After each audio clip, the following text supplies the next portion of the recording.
Yes तो hello everyone, Rahul यार। आज हम एक्सप्लेन करने वाले हैं 2023 में आई मूवी शिशु को। मूवी के शुरुआत में हम लोग को उस वक्त को दिखाया जाता है जिस वक्त द्वितीय विश्व युद्ध चल रही थी, यानी कि 1944 के वक्त को दिखाया जाता है। और जगह लेवलैंड रेगिस्तान की दिखाया जाता है, जहाँ पर हम लोग इस कहानी का लीड कैरेक्टर कॉर्पी को देख पाते हैं, जो की एक सैनिक होते हैं जो की नदी के पास की मिट्टी को पानी में साफ करता है। और तब उसे मालूम पड़ता है की पास ही में जमीन के अंदर बहुत सारे सोने हैं। और यहाँ पर कॉर्पी अपने कुत्ते के साथ अकेला होता है और वहाँ सोने को देखकर बहुत ही ज्यादा खुश होता है। और यहाँ पर कई दिनों तक खुदाई करता है और काफी खुदाई के बाद उसे एक दिन सोना मिल ही जाता है। कॉर्पी इतने सारे सोने को देखकर पूरी तरह शौक हो जाता है, मगर वहाँ रात तक सारे सोने को निकाल लेता है। अब कॉर्पी को पूरे सोने को बैंक में जमा कर इसे पैसे लेने होते हैं। अपने कुत्ते और घोड़े पे बैठकर अपने हथियार और सामानों को लेकर यहाँ से निकल पड़ता है और हेल्सिंकी की बैंक की तरफ जाता है। और इस सफर के बीच कॉर्पी के सामने नासिक आर्मी की छोटी सी टुकड़ी आती है। ये लोग कॉर्पी को देखते हैं और इन आर्मियों वालों के पास रशियन लड़कियां भी मौजूद होती है। और उन्हीं में से एक वुल्फ नाम का सैनिक अपने जनरल ब्रूनो को कहता है कि कॉर्पी को क्यों नहीं पकड़ लेते आप। और तब ब्रूनो कॉर्पी को देखता है और कहता है कि वो जिस दिशा में जा रहा है उधर मौत है, ये उल्फी को बताता है। जिसके बाद ब्रूनो अपने सैनिक के साथ आगे बढ़ जाता है और इधर कॉर्पी आगे जाता है तो उसे कुछ लोग मरे हुए दिखाई पड़ते हैं। और तभी कॉर्पी को 3 सैनिक पकड़ लेते हैं और कॉर्पी को बताते हैं कि आगे रास्ता नहीं है। और ये सैनिक कॉर्पी के पास के सोने को देख लेते हैं। ये सैनिक कॉर्पी को कहते हैं कि तुम अपना सोना यहाँ रखो और यहाँ से निकल जाओ। और साथ ही कॉर्पी का मजाक भी उड़ाते हैं और उसे मारते पीटते हैं। कॉर्पी यहाँ से सबसे पहले अपने कुत्ते को भगाता है और तब ये सैनिक कुत्ते पे निशाना लगाते हैं। इसे देखकर कॉर्पी को काफी ज्यादा गुस्सा आता है और वहाँ पर मौजूद उन सैनिकों में से एक सैनिक को मार डालता है और वह पूरी तरह जॉन विक वाला अवतार में चला आता है। और वहाँ पर मौजूद उन सैनिकों को काफी दमदार पिटाई धुलाई करता है और इनकी गोलियों की आवाज इधर जनरल ब्रूनो भी सुन लेता है। और वो अपना टैंक वापस कर उस जगह पे आता है जहाँ पर वो नाजी सैनिकों को मारा हुआ देखता है। और उसे वहाँ पर एक सोने का टुकड़ा और कॉर्पी का एक बैच मिलता है। और तब ब्रूनो समझ जाता है कि कॉर्पी के पास ढेर सारे सोने होंगे। और इधर कॉर्पी जब आगे बढ़ता है तो उसके पीछे टैंक काफी तेजी से आ रहे होते हैं, जहाँ पर ब्रूनो कॉर्पी पे टैंक से हमला करवाता है। यहाँ पे कॉर्पी आगे बढ़ता ही रहता है और जब वह थोड़ी दूर आगे जाता है तो एक माइन बॉम्ब से काफी बड़ा धमाका होता है, जिससे कॉर्पी के घोड़े के चित्रे उड़ जाते हैं। और इसे देखकर कॉर्पी को काफी ज्यादा दुख होता है और वह अपने जमीन पे गिरे हुए सोने के टुकड़े को इकट्ठा कर एक बैग में भरता है।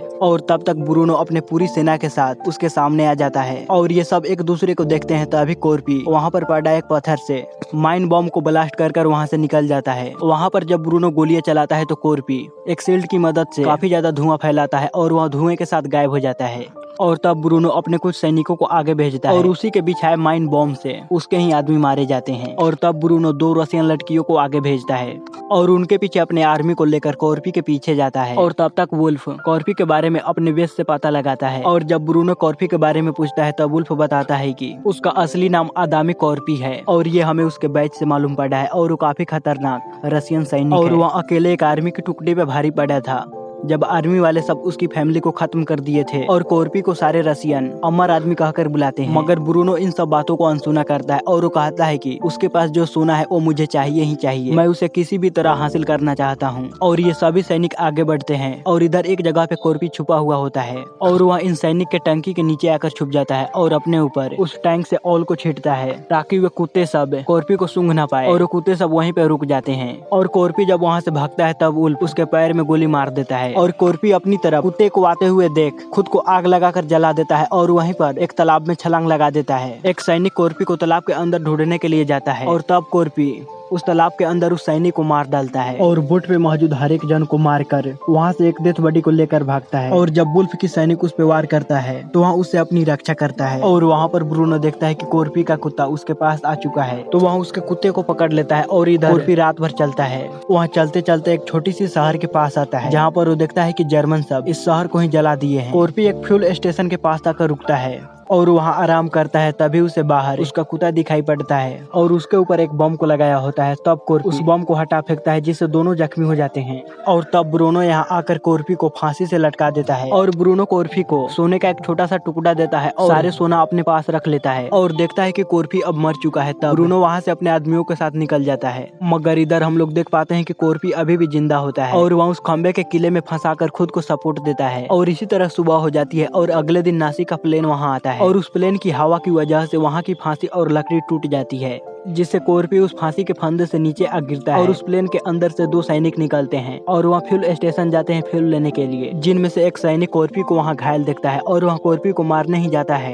जहाँ पर स्कॉर्पियो सैनिक को पकड़कर मार डालता है और इस वाकया को दूसरा सैनिक भी देख लेता है और वो सैनिक भी स्कॉर्पियो को मारने जाता है, तब स्कॉर्पियो उसे भी मार डालता है और वह वहीं पास में उस सोने के टुकड़े को देखता है, जिसे देखकर स्कॉर्पियो को काफी ज्यादा गुस्सा आता है और वह अब उसे बदला चाहिए होता है, जिसके बाद स्कॉर्पियो अपने शरीर में लगे सारी गोलियों को निकालता है और वह अपने जख्मों को जलाता है, जिससे उसके जख्म जल्दी से ठीक हो सके और वह अपने पूरे रुद्र अवतार में आकर वहाँ से प्लेन लेकर निकल जाता है। और इधर ब्रूनो की टुकड़ी आगे बढ़ती है, जहाँ पर वुल्फ बताता है कि हमारी प्लेन आ चुकी है और वहाँ पे सारी गाड़ियाँ रुक जाती है। तब ब्रूनो और वुल्फ बाहर आकर देखते हैं, जहाँ पर एक प्लेन गिरा हुआ होता है और उसके अंदर एक सैनिक मारा पड़ा हुआ होता है और उसके गले में वही रस्सी है जिससे इन लोगों ने स्कॉर्पियो को मारा था। और तब इन्हें मालूम पड़ता है कि स्कॉर्पियो अभी मारा नहीं, जिंदा है और वह यहाँ पर आ चुका है, जिससे ब्रूनो की फट जाती है और वहाँ अपने सैनिकों को यहाँ से निकलने के लिए बोलता है। और तब यहाँ से हर एक जन अपने गाड़ियों से यहाँ से भागते हैं और 2 सैनिक लड़कियों के पास आता है, जिनमें से एक सैनिक काफी ज्यादा डरा हुआ होता है और तब उनमें से एक लड़की जिसकी नाम एमा होती है वह इन सैनिकों पे हंसती है और तब उनमें से एक सैनिक एमा की हंसने की कारण पूछता है और तब एमा बताती है कि तुम सबको स्कॉर्पियो के बारे में मालूम है,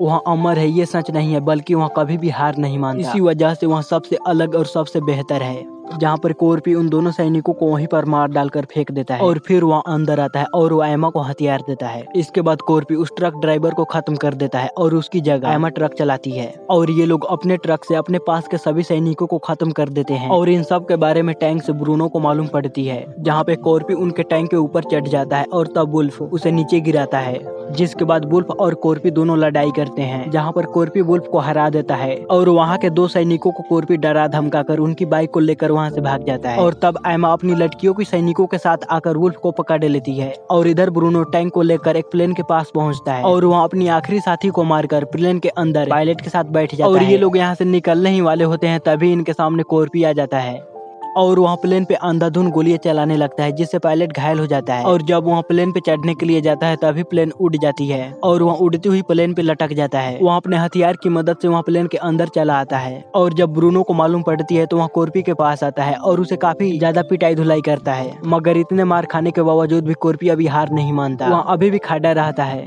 अब काफी लात घुसा खाने के बाद स्कॉर्पियो को प्लेन के अंदर एक बम दिखाई पड़ता है और स्कॉर्पियो उस बम में ब्रूनो को फंसा कर उसे प्लेन से नीचे गिरा देता है और बम के ब्लास्ट के ब्रूनो का चिथड़े उड़ जाता है। इसके बाद स्कॉर्पियो देखता है कि पायलट मर चुका है और ये प्लेन गिरने ही वाला है और तब वह वहाँ से अपने सोने को लेता है और पास की रस्सी में खुद को बांध लेता है, जिसके बाद प्लेन एक जगह पे क्रैश होता है और प्लेन के चिथड़े उड़ जाते हैं। और इधर वुल्फ और उसके टैंक के साथ एमा अपनी लड़कियों की गैंग के साथ उसे लेकर रस्सी के पास आते हैं, जहाँ पर वो बताते हैं कि हमने सभी नाजीज को मार दिए हैं, सिर्फ वुल्फ ही बचा हुआ है। ये सुनकर सैनिक चौंक जाते हैं और तब पासी के कीचड़ के अंदर से स्कॉर्पियो बाहर निकलता है, वहाँ से वहाँ बाहर आता है और उसके पास उसका सोना मौजूद होता है और वह एक लंबे सफर के बाद एक बैंक और वहाँ के काउंटर पे अपने सारे सोने को रख कर उसके बदले में पैसे मांगता है, जो कि सफर के दौरान सुरक्षित रहते हैं। और इसी के साथ यह मूवी यहीं पे खत्म होती है। सो गाइज, आपको यह वीडियो कैसा लगा प्लीज हमें लाइक और कमेंट कर जरूर बताइएगा और इस चैनल पर पहली बार आए हैं तो इसे सब्सक्राइब भी कीजिएगा, क्योंकि मैं इसी तरह का लेटेस्ट मूवी आप लोग के लिए लाता रहता हूँ।